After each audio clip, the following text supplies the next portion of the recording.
Hello दोस्तों, आपका स्वागत है हैशटैग सक्सेस विद दीपक में। आज हम फार्माकोलॉजी का हाइपर सेंसिटिव एजेंट पार्ट 2 लेकर आ रहे हैं। अगर आपको यह वीडियो पसंद है तो लाइक और सब्सक्राइब करना ना भूलें। क्या था पिछले वीडियो में कि हमने ये बताना था कि हाई ब्लड प्रेशर के कारण कौन कौन से पार्ट में, कौन कौन से ऑर्गन में क्या क्या डैमेज होता है।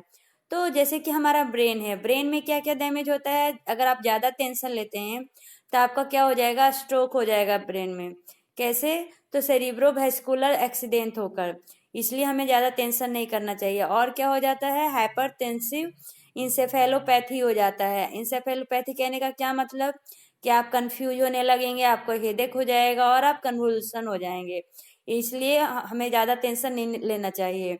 दूसरा, हमारा ब्लड प्रेशर क्या होता है, हाई हो जाता है। और ब्लड में शुगर लेवल भी क्या होता है, हाई हो जाता है। हमारे आई को भी ये डैमेज करता है हाई ब्लड प्रेशर। कैसे? तो यह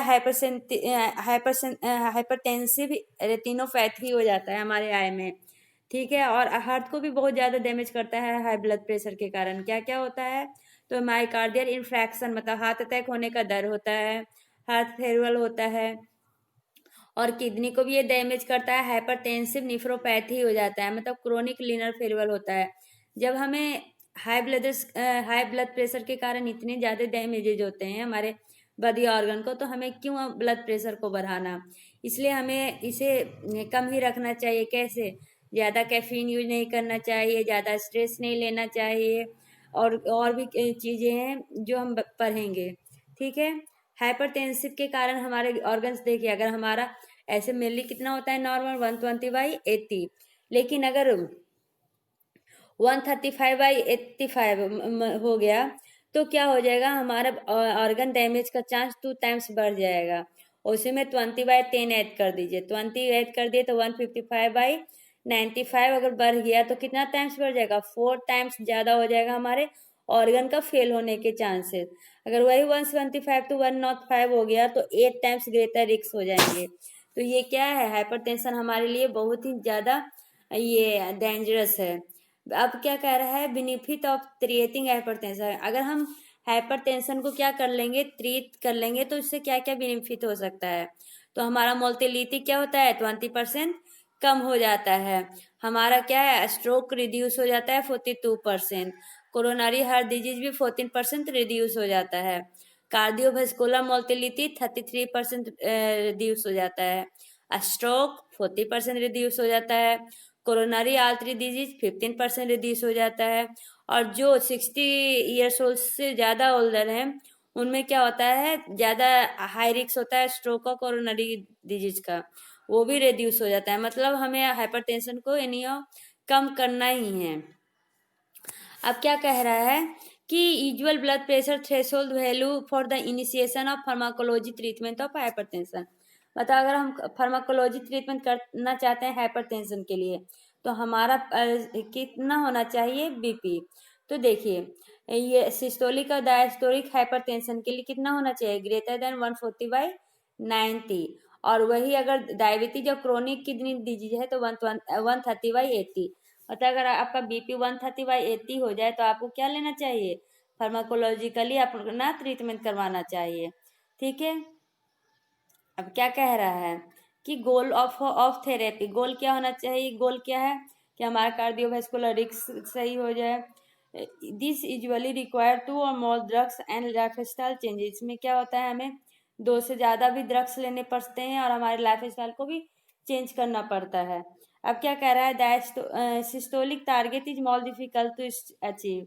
सिस्टोलिक मतलब ऊपर वाला क्या होता है, ज़्यादा बढ़ जाता है, इसलिए उसको उसको ये सही करना ज़्यादा डिफिकल्ट होता है। अब कौन कौन से ड्रग्स, मतलब फार्माकोलॉजी के लिए कौन कौन से ड्रग्स लेते हैं, तो डायरोथ्स लेते हैं, बीटा ब्लॉकर लेते हैं, एसी इनहिबिटर लेते हैं, कैल्शियम चैनल ब्लॉकर लेते हैं, अल्फा ब्लॉकर लेते हैं और एंजियोटेंसिन लेते हैं। इसके बारे में हम पूरा अगले वीडियो में पढ़ेंगे। अभी ये हम नॉन फार्माकोलॉजी पढ़ रहे हैं ना, जब फार्माकोलॉजी में जाएंगे तो ये सारे ड्रग्स के बारे में पूरी तरह डिटेल में पढ़ेंगे।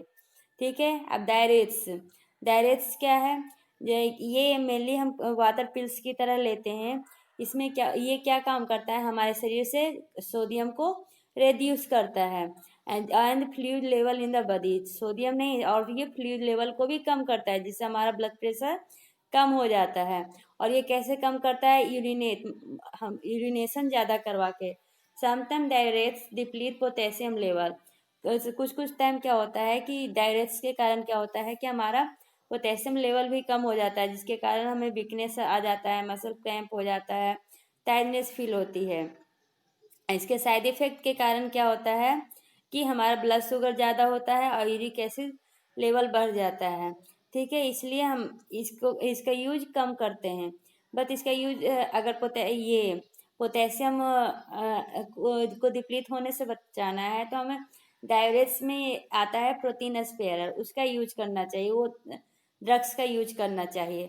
बीटा ब्लॉकर क्या करता है? हमारे हार्ट रेट को स्लो करता है। कैसे? हमारे ब्लड ग्रोथ को डिक्रीज करके। ये क्या में यूज होता है? ये हमारे एबनॉर्मल हार्ट रेट को क्रिएट करने में यूज होता है। लेकिन इसके साइड इफेक्ट क्या है? आपको चक्कर आ जाएगा, आपको नींद ज़्यादा कम, इंसोमिया हो जाएगा, और उसके बाद आपको कमजोरी, फैटिग होगी, आपके पैर और हैंड क्या हो जाएंगे? ठंडे हो जाएंगे, और इरेक्टाइल डिसफंक्शन हो जाएगा।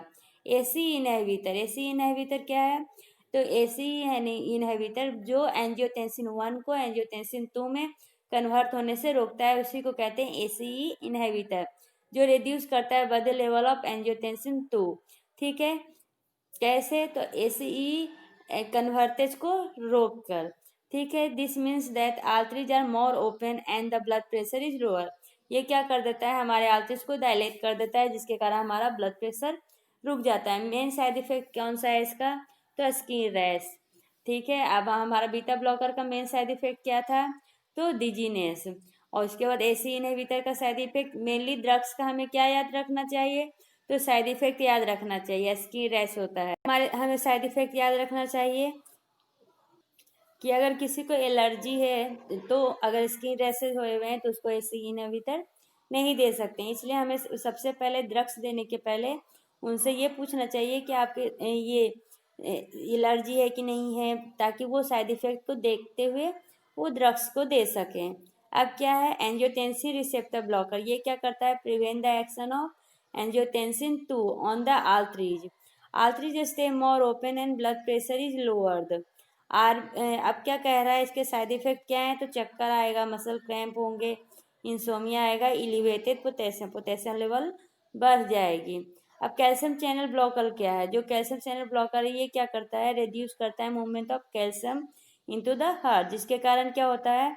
हमारे हार्ट का क्या होता है? ये स्ट्रेंथ कम हो जाता है। ठीक है, जो रिलैक्स करता है आर्टरीज को और ज़्यादा ओपन हो जाता है, जिसके कारण हमारा ब्लड प्रेशर लो हो जाता है। तो साइड इफेक्ट क्या है?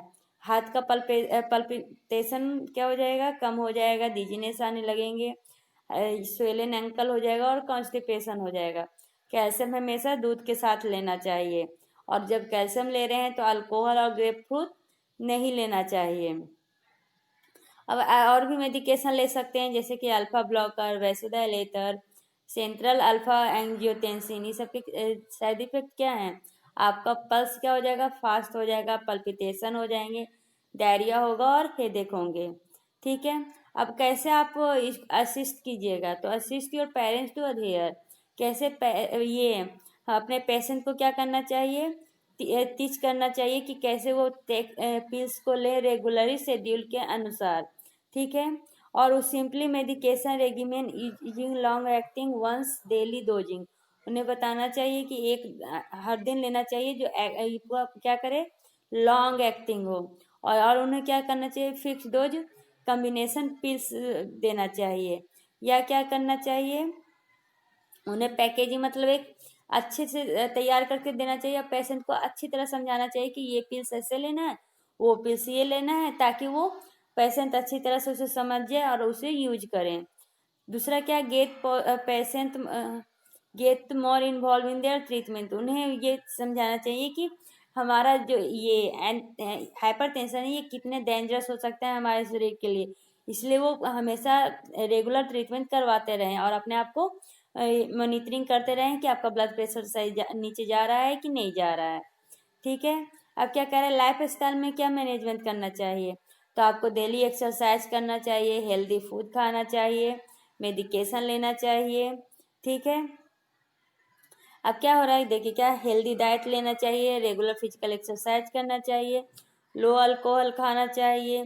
उसके बाद अपना क्या करना चाहिए, वेस्ट सरकमफेरेंस का मैनेजमेंट करना चाहिए। कितना होना चाहिए, मेन के लिए 102 सेंटीमीटर से कम और वुमेन के लिए 88 सेंटीमीटर से कम, और स्मोक फ्री एरिया में रहना चाहिए, क्योंकि उसके कारण भी टेंशन होता है।